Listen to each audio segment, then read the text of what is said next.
I still remember the way he laughed. Not the kind of laugh you share over an inside joke or a good story. No, this was different. Cold, sharp, dismissive. I was pouring myself a cup of stale coffee in the break room when Tyler, the new acting CEO and more importantly, the founder's only son, strolled in like he owned the place. Technically, now he did. He didn't say hello. He didn't introduce himself.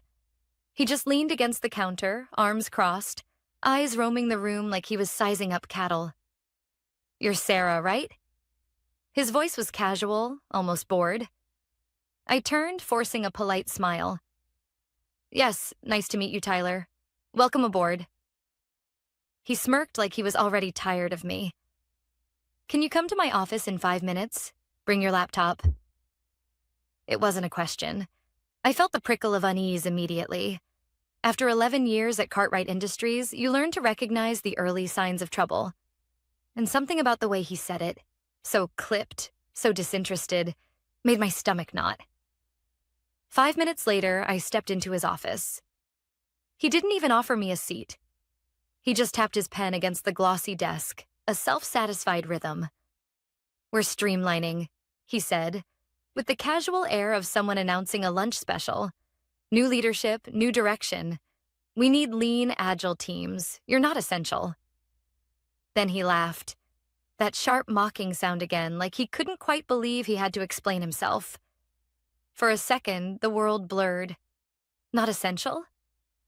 I had built the client relations department from the ground up, brought in major accounts when the company was still fighting to stay afloat. Stayed late through 3 corporate mergers, 2 restructurings, and more sleepless nights than I cared to count. I wanted to argue. I wanted to scream. Instead, I smiled. A calm, polite, deliberate smile. "Good luck, Tyler," I said softly, and I meant it, just not in the way he thought. I packed up my desk in silence. My colleagues watched from their cubicles, wide-eyed and whispering behind their hands. Some looked like they wanted to protest, but no one moved. I didn't blame them. In environments like this, survival often depends on staying invisible.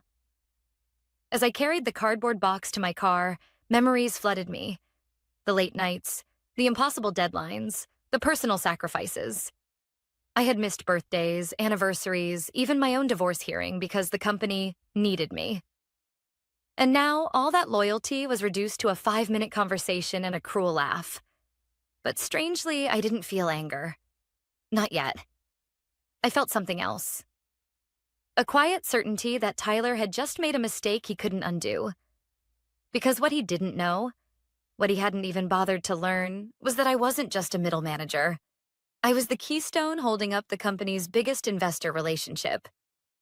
We were weeks away from closing a multi-million-dollar expansion deal with Orlin Ventures, a deal that hinged entirely on the trust I had built with their partners over years of careful negotiation. There was a clause in the preliminary agreement, one I had personally insisted on during a tense late-night call with their lead counsel.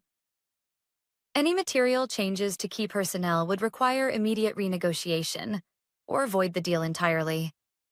And now, with one arrogant decision and a laugh, Tyler had triggered that clause. He just didn't know it yet. As I sat in my car, the city lights blurring into soft streaks beyond the windshield, my phone buzzed. It was Lauren, one of the junior associates I had mentored for years. "Sarah, is it true?" She whispered into the phone, like speaking louder would make it worse. "It's true," I said simply. "I'm out." A pause.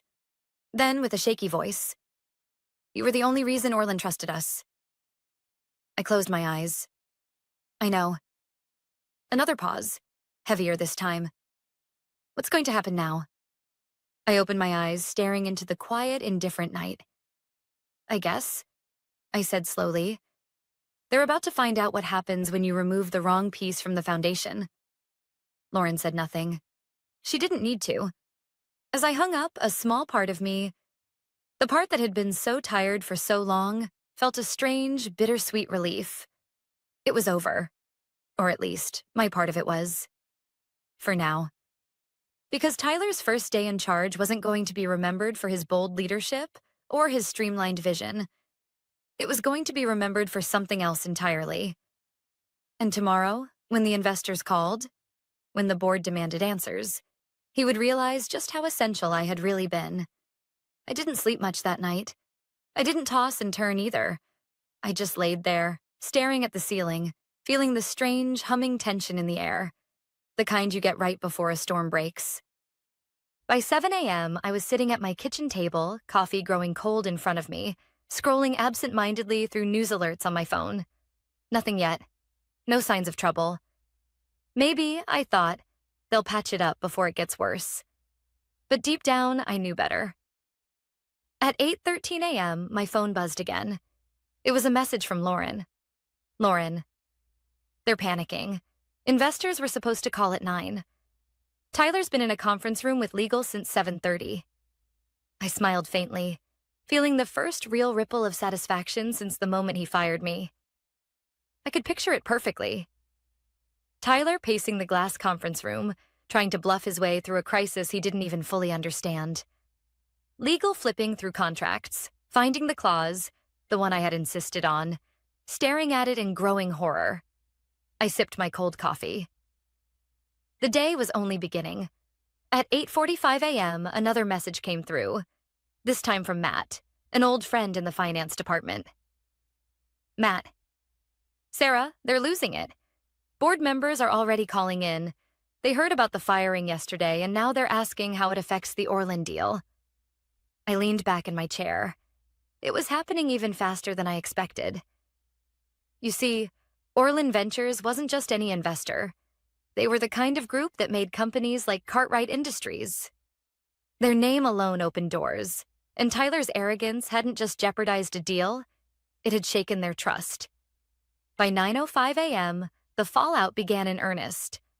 Lauren messaged again. Lauren, investors on the call now. Tyler is stammering. Mr. Cartwright just stormed in. That made me sit up straight. Mr. Cartwright, Tyler's father, had been semi-retired for a year now, traveling between the company's global offices, letting Tyler earn his stripes. He hadn't planned to be in the building this morning. The fact that he was meant things were worse than I thought. At 9:21 a.m., Lauren sent a final text. Lauren, you're not going to believe this. Mr. Cartwright screamed at Tyler. What did you do? That was our key to the deal. The whole office heard it.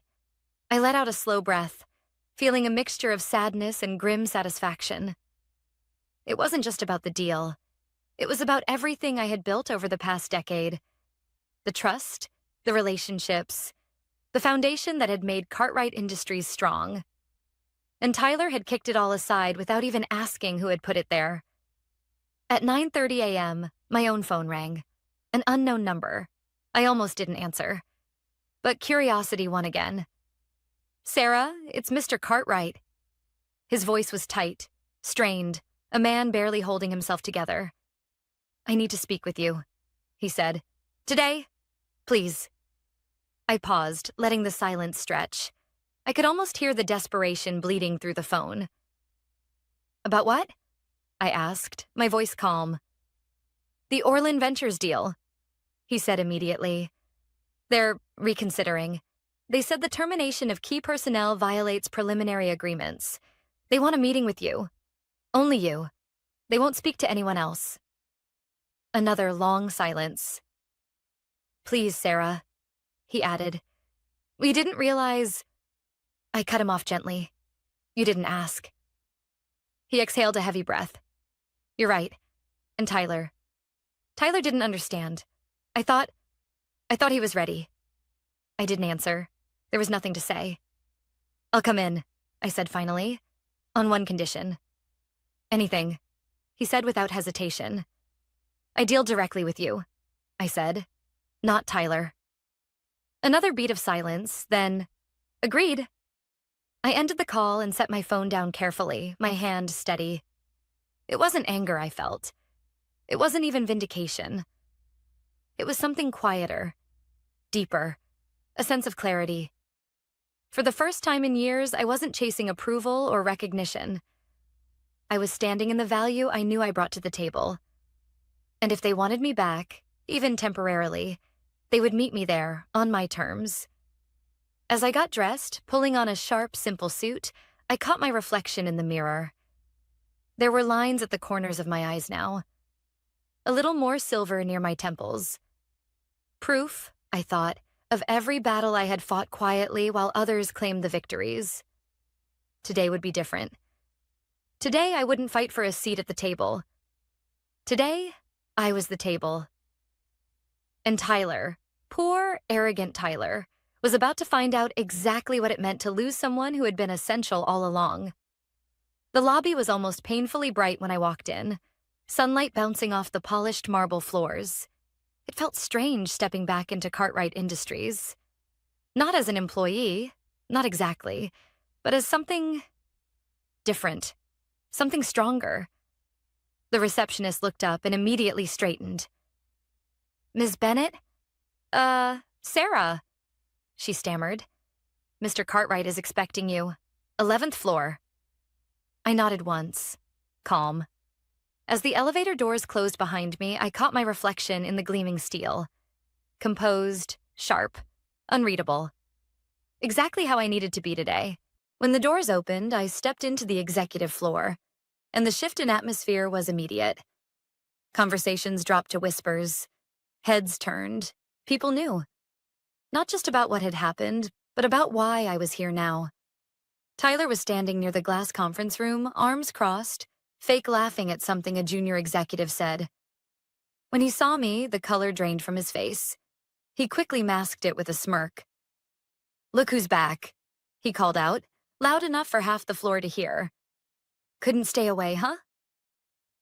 I didn't stop walking, didn't answer, didn't even blink. I just moved past him, the soft click of my heels the only sound in the sudden silence. Let him flail. Let him scramble. His words couldn't touch me anymore. Mr. Cartwright met me outside his office. He looked older than the last time I saw him. Tired, frayed around the edges in a way no expensive suit could hide. "Sarah," he said quietly, offering his hand. I shook it, firmly, but without warmth. There were still things that needed to be said. Later. For now, we had a deal to save. Inside his office, the windows framed the city skyline like a painting. He gestured for me to sit. "I'm sorry for how this was handled," he began, voice low. "You didn't deserve it." I let the silence stretch a moment longer before nodding once. Acknowledgement. Not forgiveness. Not yet. He cleared his throat, laying a thick file on the desk between us.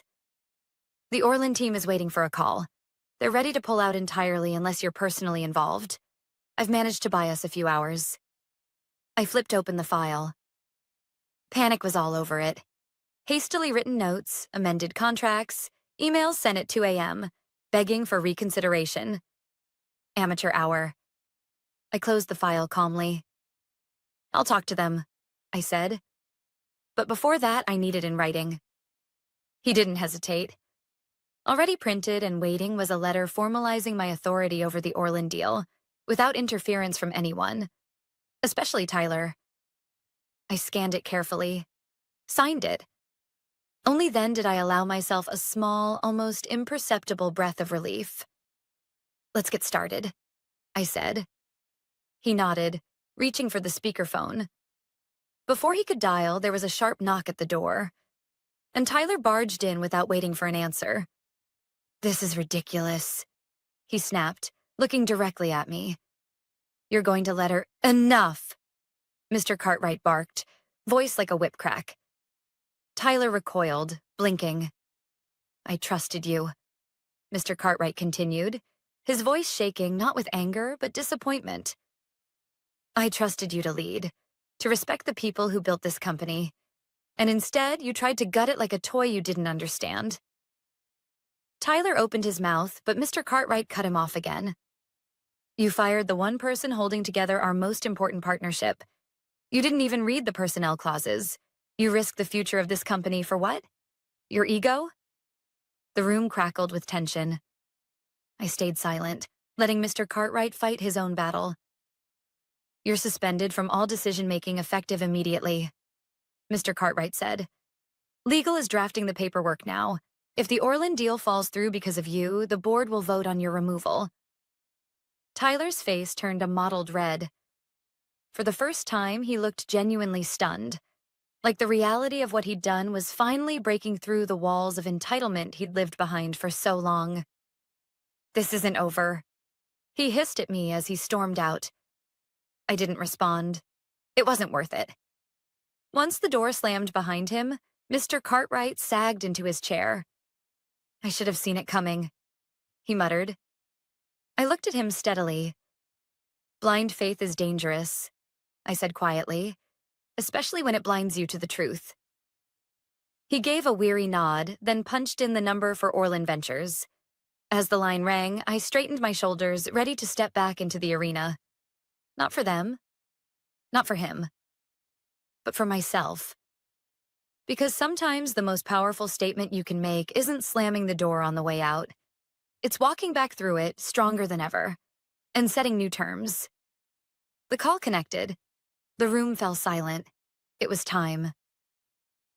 Good morning, I said, my voice even as the speakerphone clicked and whirred. I could hear the faint background noise of an office on the other side, papers rustling, keyboards tapping, the muted tension of people holding their breath. Sarah, came the voice of Jonathan Pierce, the lead partner at Orland Ventures. He didn't sound angry. Worse, he sounded cold. We were surprised to hear about your departure, he said carefully. I glanced at Mr. Cartwright. He was sitting rigidly in his chair, his hands balled into fists on top of his desk. He didn't say a word. My departure, I said calmly, was not voluntary, nor was it strategic. I can assure you of that. There was a pause. I could almost feel them weighing my words, deciding whether to trust me. Jonathan spoke again, voice clipped. We were under the impression that you were an integral part of this deal, that the trust we extended was, in large part, because of your personal stewardship. You were correct, I said simply, and I take that responsibility seriously. Another silence. The heavy, expectant kind that tightens around your throat. They were giving me a chance. One. And only one. I leaned forward slightly, my voice steady. The conditions we negotiated were based not just on numbers or promises, but on the relationship we built over the last 2 years. A relationship based on consistency, transparency, and mutual respect. I'm here today to ensure that remains intact. Jonathan exhaled audibly through the speaker. Then tell us this. If leadership at Cartwright Industries is unstable, how can we trust that our investment will be protected? A brutal question. A fair one. I didn't flinch. Leadership isn't a title, I said, my voice calm but firm. It's accountability. It's action. I'm still here, still standing by every commitment we made. The missteps of one individual, someone who is no longer involved, don't erase the foundation we built. If anything, it proves how critical it is to trust the right people, not just the ones with fancy titles. Another beat of silence. Mr. Cartwright sat frozen, almost afraid to breathe. Finally, Jonathan's voice returned, slightly softer. We appreciate your honesty, Sarah. Before I could answer, another voice joined the call, one I hadn't expected. Rebecca Lynn, Orland's chief legal advisor. I reviewed the personnel clauses in the preliminary agreement, she said crisply. We are well within our rights to walk away with no penalty. I know, I said simply. Another pause. But, she continued, we also recognize that mistakes happen. Provided that Sarah remains the primary liaison moving forward with contractual authority, we are willing to proceed. On one condition. I raised an eyebrow, though they couldn't see it. What condition? I asked. That Cartwright Industries issues a formal acknowledgement of the mistake and recommits to the leadership continuity clause in writing. I didn't look at Mr. Cartwright. I didn't need to. This was the price of trust lost, and the only way to rebuild it. You'll have it by end of day, I said. Jonathan cleared his throat. In that case, we're willing to continue negotiations. The tension in the room finally cracked, like ice breaking underfoot. Mr. Cartwright sagged slightly in his chair, relief washing over him in a visible wave. Thank you, Sarah, Jonathan added, his voice warmer now. We trusted you before. You've only reinforced why. The call ended with formalities and promises of next steps, but I barely heard them. All I could focus on was the steady thrum of adrenaline in my veins, not from fear, but from the knowledge that I had held the line, that I had been tested, and I hadn't flinched. When the call finally disconnected, Mr. Cartwright exhaled loudly. You saved us, he said, his voice thick with emotion. You really... I held up a hand. I didn't do it for you, I said quietly. I did it for the people who built this company long before Tyler decided to tear it apart. He nodded slowly, shame flickering across his face. You deserve better, he said. I know, I replied. I stood, gathering my notes, the finality of the moment settling over me like a second skin. As I moved toward the door, Mr. Cartwright spoke again. Sarah, he said, we need you here, permanently. Not just to fix this, but to lead. To help rebuild. I paused, hand on the doorframe. I'll consider it, I said over my shoulder, and I meant it. But if I returned, it would be on my terms. No more silent sacrifices, no more invisible labor. If they wanted me to rebuild what Tyler almost destroyed, they'd have to recognize the difference between someone who inherits power and someone who earns it. And this time, I wouldn't let them forget it. The rest of that day moved in a blur. By late afternoon, the new paperwork was signed. Orlin Ventures had officially agreed to continue, and the company's board sent out a carefully worded internal memo. Effective immediately, Sarah Bennett will serve as interim head of client relations, reporting directly to the CEO. It was a victory, on paper at least, but anyone who's ever worked in a place like Cartwright Industries knows victories aren't always the end of the war. Sometimes they just mark the beginning of a new kind of battle. The first hint came barely an hour later. An email from HR popped up on my screen, requesting a routine meeting to reconfirm leadership roles in light of recent changes. It sounded innocent enough, but the timing was too perfect, too neat. I responded politely, setting the meeting for the next morning. Then I sat back in my chair and thought about what was really happening. Tyler might have been publicly sidelined, but men like him didn't just fade quietly into the background. No, they regrouped. They plotted. And if he couldn't confront me directly, he would find another way. That evening, after most of the staff had gone home, I walked the halls of the office, letting my footsteps echo against the polished floors. The place felt different now. Not better, not yet. Just exposed. Like all the polite smiles and corporate slogans had been stripped away, and all that was left was the raw machinery underneath. Power, ambition, fear. I paused outside the break room, hearing low voices inside. I'm telling you, a woman's voice whispered, sharp and nervous. She's not going to last. Tyler's got people still backing him. Another voice answered, lower, male, smug. Doesn't matter if she saved the deal. She's a liability now. Too much attention. I turned and walked away before they saw me. I didn't need to know their names. I didn't need to confront them. I already understood. Tyler had started something the day he fired me. A rot. And cutting him out wasn't enough to cure it. He had left behind people who benefited from the chaos, people who had hitched their futures to his rise. And now they were scrambling to protect themselves. By the time I got home that night, the weight of it all settled on my shoulders like a lead blanket. I sat by the window, staring out at the city lights, thinking. I had a choice. I could walk away, take the win, leave the mess behind, start fresh somewhere else. Plenty of companies would kill to have someone who had just salvaged a multi-million-dollar partnership under pressure. Or I could stay. Stay and fight, stay and rebuild. But rebuilding meant more than paperwork. It meant cutting out the rot at the roots. It meant long nights, tough conversations, enemies hiding in plain sight. It meant becoming a leader not just in title, but in truth. Was I ready for that? I didn't know. Not yet. But I knew one thing for certain. If I stayed, I wouldn't survive by being quiet anymore. I wouldn't survive by playing nice with people who smiled to my face and sharpened knives behind my back. I would survive by being exactly who they feared the most.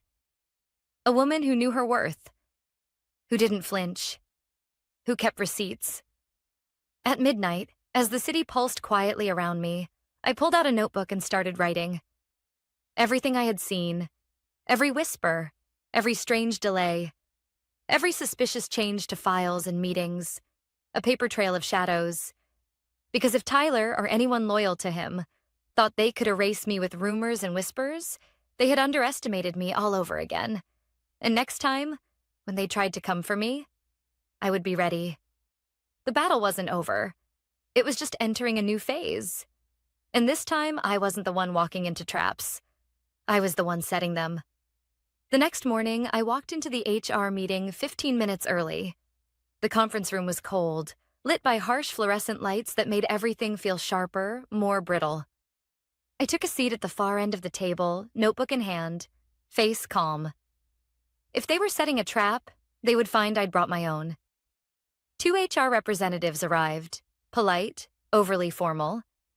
And just behind them, to no surprise, Tyler slinked into the room, a smug smile plastered across his face. He wasn't supposed to be here, but clearly he thought he still had moves to play. Sarah, one of the HR reps began, smoothing out a folder. We're here to discuss some concerns that have been raised regarding your recent behavior. I tilted my head slightly, pretending to be intrigued. Concerns? I echoed.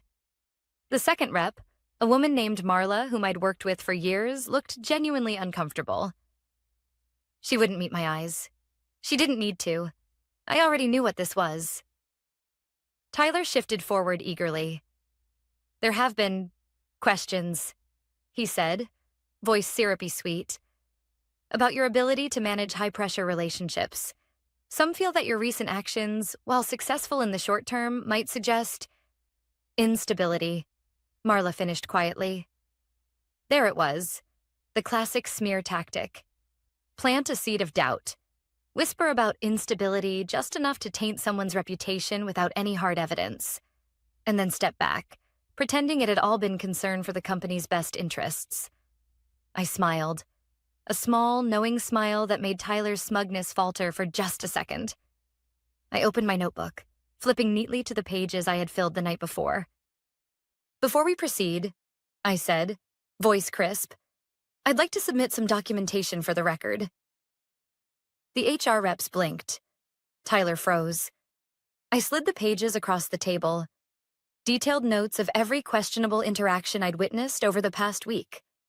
Mysterious email delays, files missing authorization, false rumors seeded through specific departments, dates, times, witnesses. I've also reported potential IT security breaches, I added smoothly.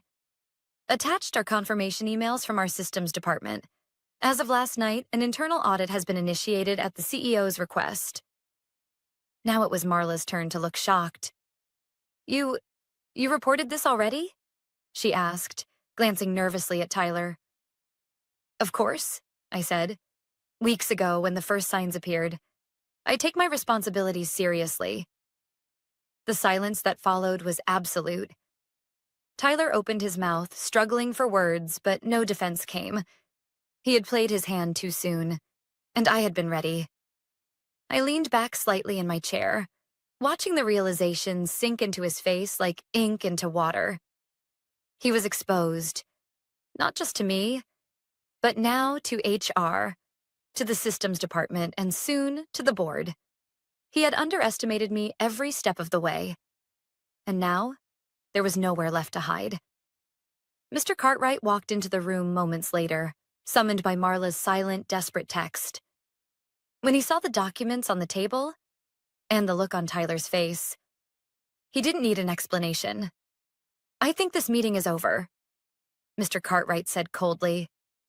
Tyler turned, sputtering. "Dad, listen. It's not what it looks like. She's just—" "You," Mr. Cartwright cut him off, "are done." There was no yelling this time.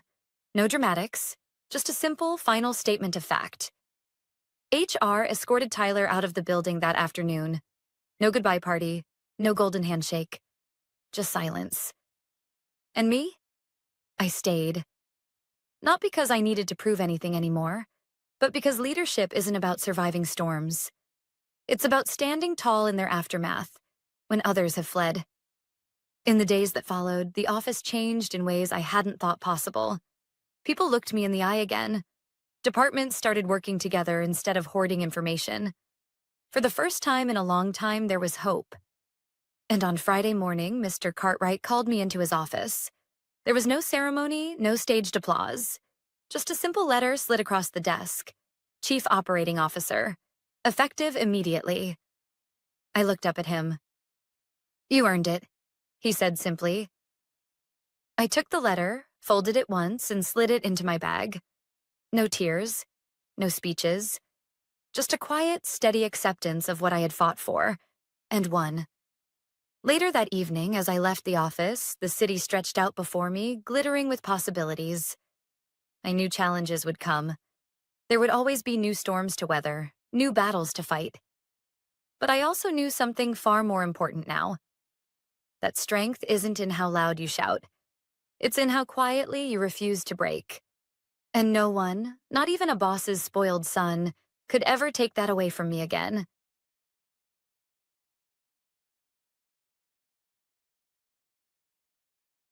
I sat cross-legged on the thin mattress in my childhood bedroom, the faded posters peeling off the walls, feeling like a guest in a life I no longer recognized. My laptop sat open beside me, the screen glowing with a single line. College fund balance. $46,320.12. My hands trembled as I hovered over the transfer button. Downstairs, voices rattled through the house. Dad cursing at the kitchen table. Mom crying softly in the living room. Another urgent family meeting about overdue bills, collection letters piling up like tombstones in the mailbox. They hadn't asked me outright. Not yet. But the expectation hung in the air, heavy and suffocating, like a storm about to break. 6 months ago, I had been planning dorm decorations, campus tours, meeting future roommates. I had spent years dreaming of leaving this small, suffocating town behind, of becoming the first in my family to earn a college degree. But somewhere between Dad losing his job and Mom racking up debt on a dozen credit cards, those dreams shriveled into something less tangible, something disposable. "Lily, we need to talk," Dad barked from the bottom of the stairs. His voice had that edge again, the one that left no room for arguments, no room for Lily's dreams. I swallowed hard, clicking the laptop closed. It was only money, I told myself. I could defer college a year, maybe 2, save up again. Dreams could wait. Family couldn't. I found them both in the kitchen, Mom still clutching a crumpled tissue, Dad pacing like a caged animal. The table was covered in bills, final notices stamped in angry red ink. "You're almost 18, Dad started without preamble, voice hard and businesslike. "You live under our roof. We need help." Mom sniffled, her hands wringing the tissue into shreds. "We never wanted it to come to this, sweetie, but it's bad. Real bad." I nodded slowly, heart hammering so loudly in my chest I barely heard my own voice. "I can help," I said. "I'll figure something out." I didn't mention the fund. Not yet. Maybe I was still hoping, somewhere deep inside, that they'd stop me. That they'd remember what it was for. That they'd tell me no. That my future mattered more than their mistakes. But no one asked. No one even looked at me long enough to see the hesitation swimming in my eyes. That night, while they watched TV downstairs, laughing too loudly at a sitcom they'd already seen 100 times, I transferred every last cent from my college fund into their joint account. $46,320.12. Gone in under 5 minutes. I sat on the floor of my bedroom afterward, staring at the blank laptop screen, feeling like I'd just sawed off a piece of myself and handed it over without anesthesia. Still, I told myself, it was for the right reasons. Family first. Always. The next morning, Dad slammed his coffee mug down so hard the table shook. "That's it?" he barked after checking the bank account on his phone. 46 grand? That's barely a dent in what we owe. I blinked at him, stunned. $46,000. A fortune in my eyes, reduced to barely a dent in less than a second. "That was my college fund," I whispered, voice so small it barely made it across the kitchen. Dad's eyes narrowed, cold and sharp. "Then you should have done better. Should have gotten scholarships. Should have thought about the family first." I stumbled backward, the words hitting harder than any slap could have. "You're dead to us," Dad barked, the vein in his forehead throbbing, his voice echoing against the cheap kitchen tile. Mom didn't say anything. She just stood there, staring down at the bills, like maybe if she didn't look at me, I'd disappear completely. I left the house that morning without another word. Walked for miles, past the gas stations, the shuttered factories, the sagging porches. The whole town looked tired, like it had been waiting for too long for a miracle that never came. I sat on a rusted bench outside the post office and cried. Not loud, messy sobs, just quiet tears that slid down without permission, blurring everything in front of me. They were supposed to be proud of me. They were supposed to protect me. Instead, I had gutted my own future trying to save theirs, and all I got in return was an excommunication. That was the first crack. The first time I realized love, real love, doesn't demand you bleed yourself dry. It was the moment the pedestal I had placed my parents on began to crumble. And deep down, even then, I knew. This was only the beginning. The days that followed blurred into a strange, hollow routine. I woke up each morning to the sound of Dad banging around the kitchen, barking orders at Mom like they were soldiers trapped in a war none of them understood. I kept my head down, doing small jobs around town. Waiting tables, delivering groceries, anything to scrape together a few dollars. The money from my college fund was long gone. And yet, the problems it was supposed to solve didn't disappear. If anything, they multiplied. One evening, as I trudged up the porch steps after a double shift at the diner, I heard the phone ring inside. The shrill sound echoed through the house like a siren. Then came Mom's voice, high-pitched, desperate. "I told you we're working on it." She snapped into the receiver. "I said we'd send something next week." There was a pause. Then Mom's voice dropped into a whisper, tight and choked. "No, you can't call here again, please." I stood frozen just outside the door, my sweaty palms gripping the chipped wood. A cold realization slid down my spine. Collectors. When she finally hung up, I pushed open the door slowly. Mom was standing in the living room, shoulders slumped, her phone dangling from limp fingers. Her eyes flickered toward me, startled, almost guilty. But she said nothing. Just tucked the phone into the pocket of her cardigan and hurried into the kitchen. They hadn't told me the full truth. Not about the debts. Not about how deep the hole was. I set my bag down and followed her. "Was that about the bills?" I asked, trying to keep my voice steady.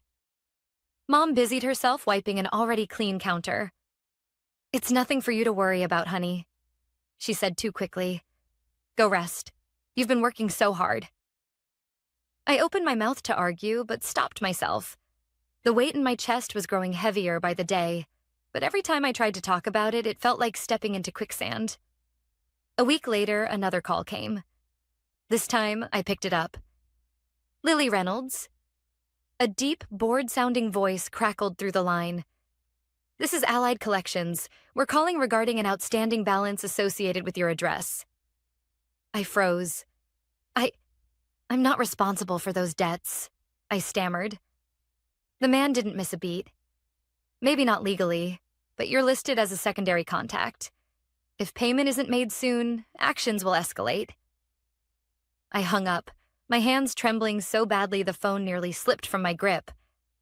Secondary contact? When had they listed me as that?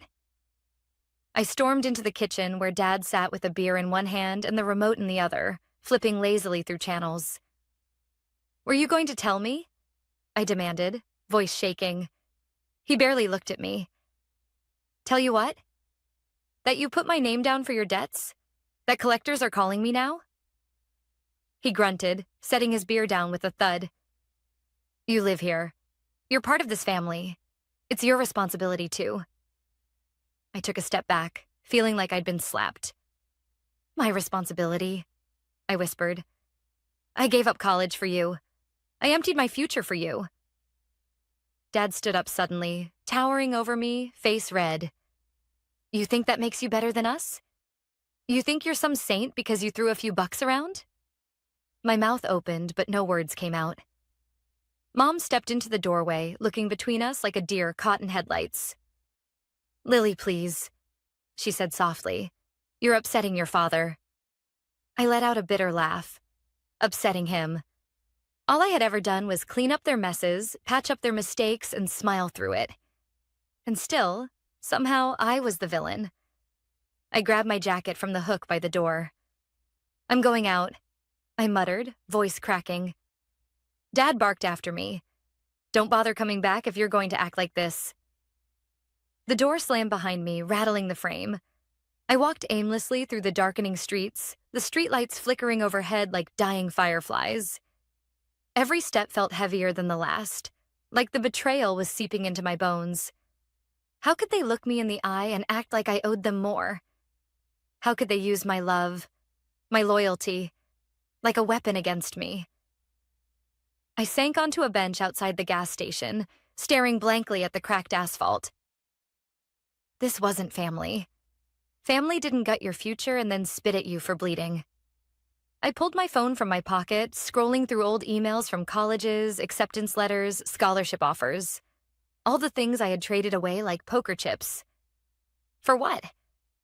Another call buzzed through. Unknown number. Without thinking, I answered. This is Allied Collections. The same bored voice droned. Final notice before legal action. I hung up without a word, the finality of it all crashing down on me like a tidal wave. This was bigger than unpaid bills. This was about trust, love, and how easy it was to lose both when money entered the equation. I leaned back against the bench, staring at the bruised sky above. And for the first time, a thought settled in my mind. Quiet and fierce. I'm not going to save them again. Not this time. And deep inside, something began to shift. Something that no amount of guilt or blood ties could undo. The silent price had been paid. And now, it was time for them to face the cost. The next morning, I woke up to the sound of Dad yelling into the phone again. It was like living inside a war zone where every morning started with artillery fire. His voice boomed through the thin walls of the house, ugly and sharp. I told you, we're working on it. Stop harassing us. Mom's voice floated in next, brittle and breaking. No, please, give us a little more time. We have family helping us. Family. The word made my stomach churn. I pulled the blanket over my head, squeezing my eyes shut, as if hiding would make it all disappear. The debt, the broken promises, the mountain of guilt pressing down on me. By the time I dragged myself downstairs, the kitchen looked like a crime scene. Bills were scattered across the table, phone cords tangled, sticky notes with frantic scribbles plastered on every surface. Mom stood at the counter, clutching a mug of cold coffee, her face pale and drawn. Lily, she said quietly, without turning around. Can you sit down? The hair on the back of my neck prickled. Nothing good ever followed that tone. I pulled out a chair and sat, the wooden seat cold against my skin. She took a deep breath, finally facing me. Her eyes were swollen from crying. They're threatening legal action, she whispered. If we don't make a payment soon, they'll start garnishing wages, maybe even repossessing the car. I said nothing. Mom set her coffee down with a shaky hand. We were thinking, maybe you could. No, I said, cutting her off before she could finish. Her mouth snapped shut in surprise, like she hadn't even considered the possibility that I might say no. I already gave everything I had, I said, my voice firmer than I felt. I have nothing left. Mom blinked rapidly, as if trying to blink away the reality in front of her. But you're working now, right? Even a little? Every little bit helps. I stared at her, stunned. How easy it was for them to keep reaching for more, even when there was nothing left to take. I'm saving for a tiny apartment, I said, swallowing the lump rising in my throat. I'm trying to start over. Mom shook her head slowly, disappointment flickering across her face. Start over? Lily, we're your family. You don't turn your back on family. I stood up so fast the chair screeched against the floor. You turned your back on me the second you drained my future without even saying thank you, I snapped. The words hung in the air, heavy and ugly. Mom opened her mouth to respond, but the phone rang again, slicing through the tension like a blade. She snatched it up without even looking at me. Hello? She answered breathlessly. A pause. Then her face crumpled. No, we can't pay right now, she said, her voice trembling. But my daughter, she's helping us. She's responsible. She'll fix this. I stood there, frozen, listening to her sell my life away one sentence at a time. When she finally hung up, she turned to me, exhausted but expectant. You'll help, right? I didn't answer. I just turned and walked out the front door. Outside, the late afternoon sun was setting, throwing long shadows across the cracked sidewalk. Everything looked broken. Our house, our lives, even the light. I pulled out my phone and opened my banking app. The balance was pitiful. Barely enough for 2 months' rent if I was careful. I thought about all the shifts I had picked up. All the nights spent wiping tables and bagging groceries until my feet ached. And they still thought of me as a walking solution, not a person. The next day, Mom cornered me again. I don't understand why the collectors keep calling, she said, wringing her hands. You used your college fund to help, right? Then why are they still after us? I stared at her for a long moment. And that's when I knew. They had no idea how money worked. They had no plan. They hadn't used my savings wisely. They had thrown it into the bottomless pit of old debts, late fees, penalties, and reckless spending. They thought I could be milked forever. They thought I was endless. I leaned against the wall, arms crossed. Maybe, I said slowly, because no matter how much I give, it's never enough to fix a system that's already broken. Mom blinked at me, confusion clouding her face. Lily. No, I interrupted. You want to know why the collectors keep calling?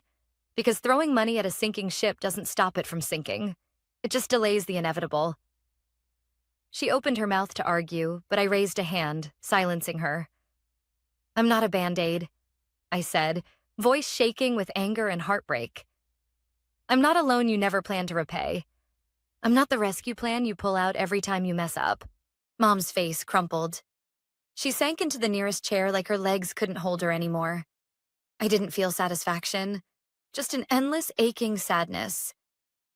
You're my daughter, she whispered. I nodded slowly. Yeah, I said quietly. And you were supposed to protect me, not use me. And with those words, a wall I hadn't even known was still standing between us finally shattered. I turned and walked away, not looking back. For the first time in my life, I was no longer carrying guilt that wasn't mine. But deep down, I knew this was only the beginning. The real reckoning hadn't even started yet. The silence after that confrontation stretched on for days, heavy and strained like a rubber band pulled too tight. At first, it almost felt peaceful. No passive-aggressive comments from Dad. No guilt-tripping from Mom. No collector calls answered in frantic whispers. But underneath the quiet, something was festering. One evening, as I sat at the kitchen table filling out job applications on my battered laptop, Dad came home late, reeking of cigarette smoke and frustration. He tossed a stack of envelopes onto the counter, the sound sharp and final. More notices. He muttered without looking at me, as if it's my fault the world's rigged. I didn't say anything. I just kept typing, the keys clicking loudly in the suffocating quiet. Dad cracked open a beer, slumped into a chair, and stared at me over the rim of the bottle. "You could help more," he said finally, voice low and accusatory. I closed the laptop gently, meeting his gaze head on. "I'm already working 2 jobs," I said calmly, "and I gave you everything I had." Dad scoffed, shaking his head like he couldn't believe how selfish I was being. "You're living under our roof, eating our food. You think that's free?" I blinked, stunned by the audacity. The roof I had helped save.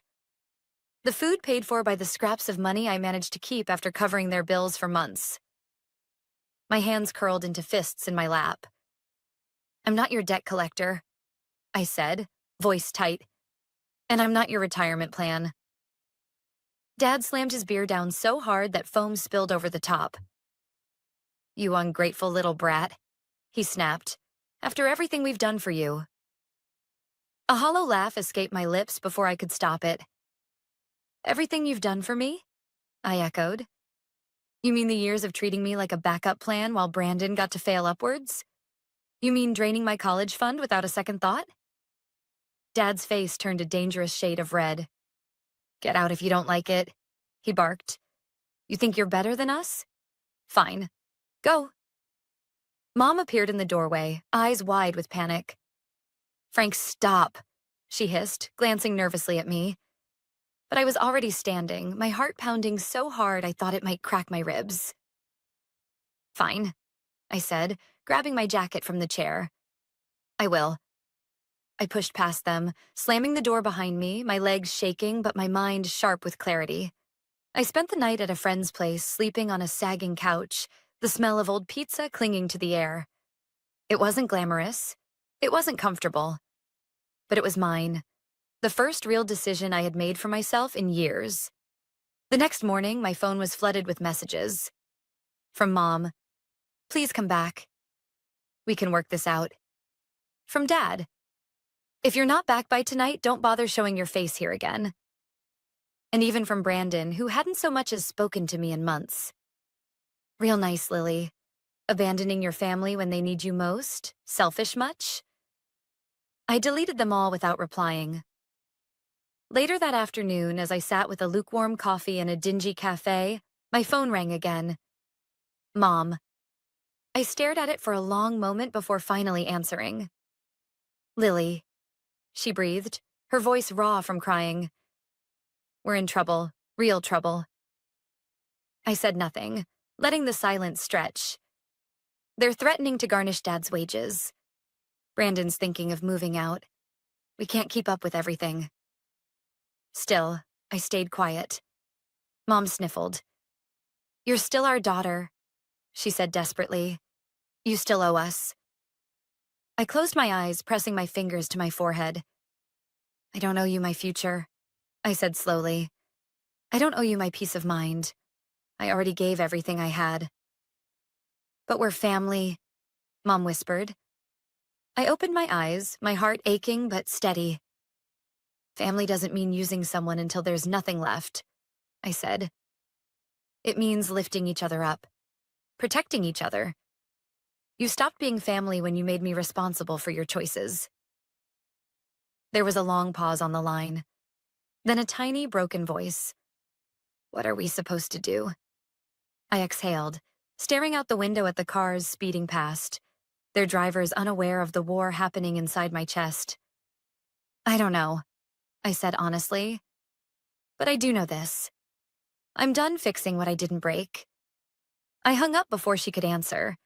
For the first time in my life, I chose myself. And though guilt gnawed at the edges of my mind, something deeper, something stronger took root inside me. Freedom. The days that followed were eerily quiet.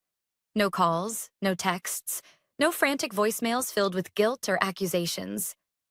For a while, I let myself hope that maybe, just maybe, They had finally realized I wasn't coming back. But hope is a dangerous thing. It was on a Tuesday afternoon as I sat reviewing apartment listings on a cracked secondhand tablet that my phone buzzed. Not a call this time. A message. From Mom. "Please come by. We need to talk. It's important." Against my better judgment, I stared at the screen for a long time, my thumb hovering over the delete button. But something in me, maybe morbid curiosity, maybe a final thread of loyalty, made me get up, grab my keys, and head out. The house looked the same as when I left. The peeling paint, the sagging gutters, the air heavy with old resentment. I knocked once, out of habit, then pushed open the door. Inside, the tension hit me like a wall. Dad sat stiffly at the kitchen table, arms crossed, eyes like daggers. Mom paced near the sink, wringing her hands so hard they looked bloodless. And Brandon, of course, lounged on the couch, glued to his phone, not even bothering to look up. "Lily?" Mom said, forcing a brittle smile. "Sit down." I stayed standing. "What's this about?" I asked, voice sharp. Dad leaned forward, elbows slamming onto the table. "We need your help," he said simply. "As family." The words were so rehearsed they sounded hollow. "We've been thinking." Mom chimed in quickly. "You're young. You have your whole life ahead of you. You could take out a small loan, just to help us get back on our feet." A laugh burst from me before I could stop it.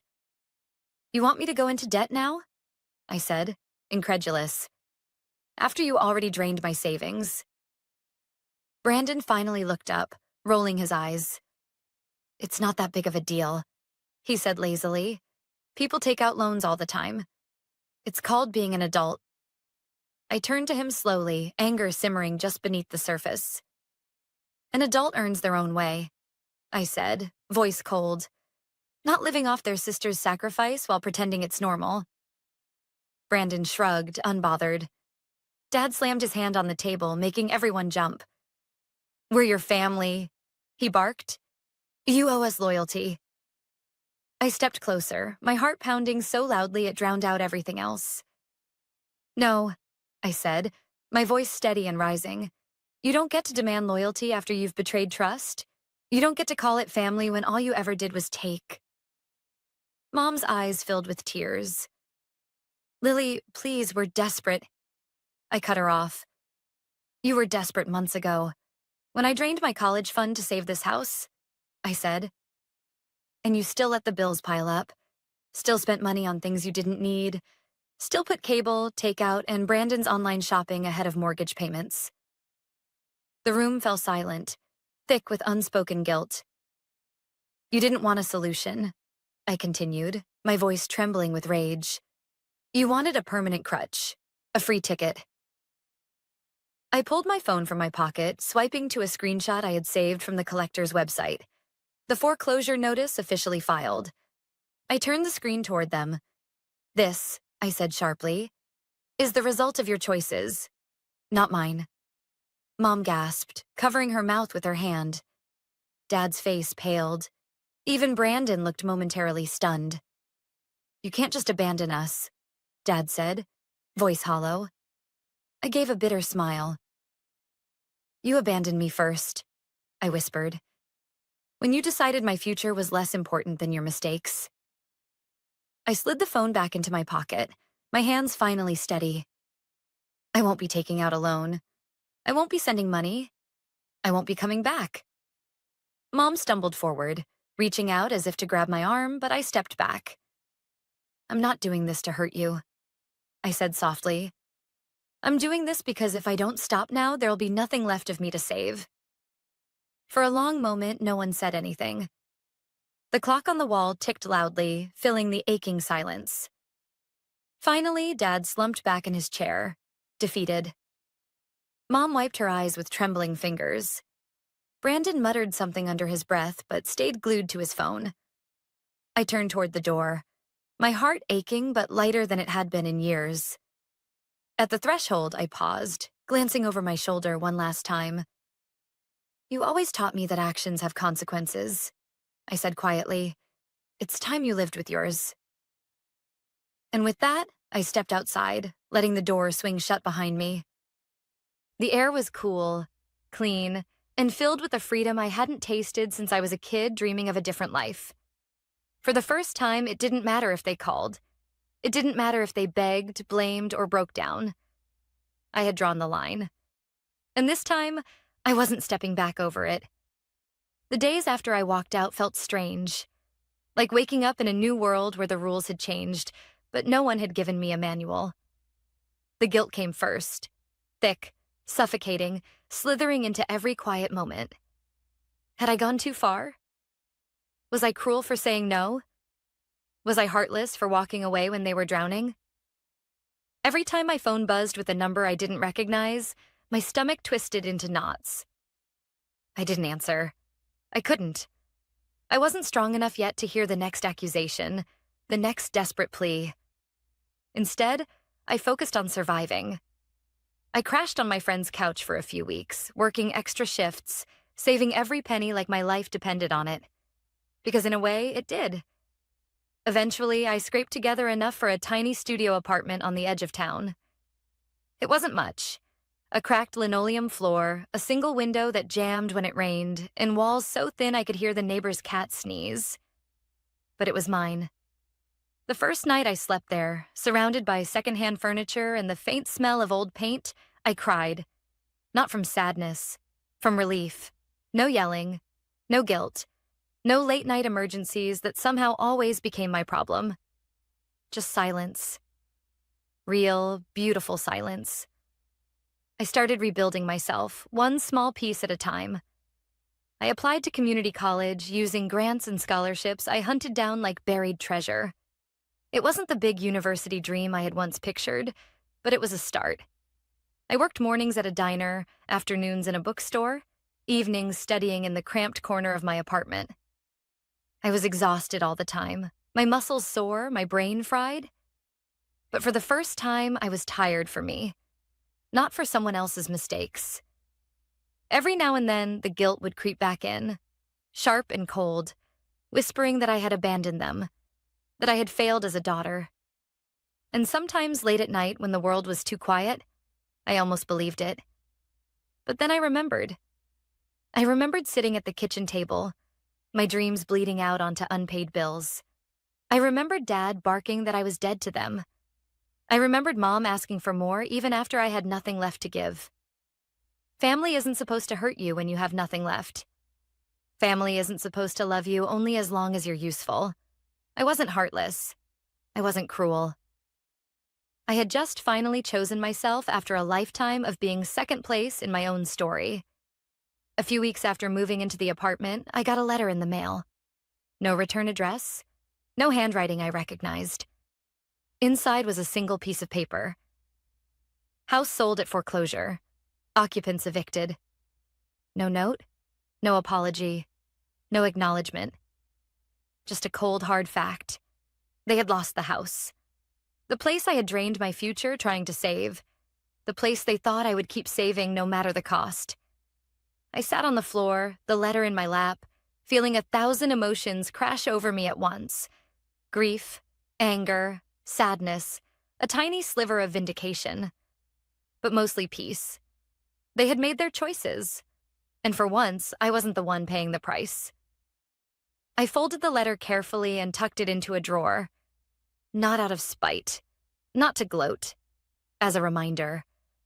A reminder that sometimes the hardest thing you can do is walk away, even when every bone in your body is screaming to stay.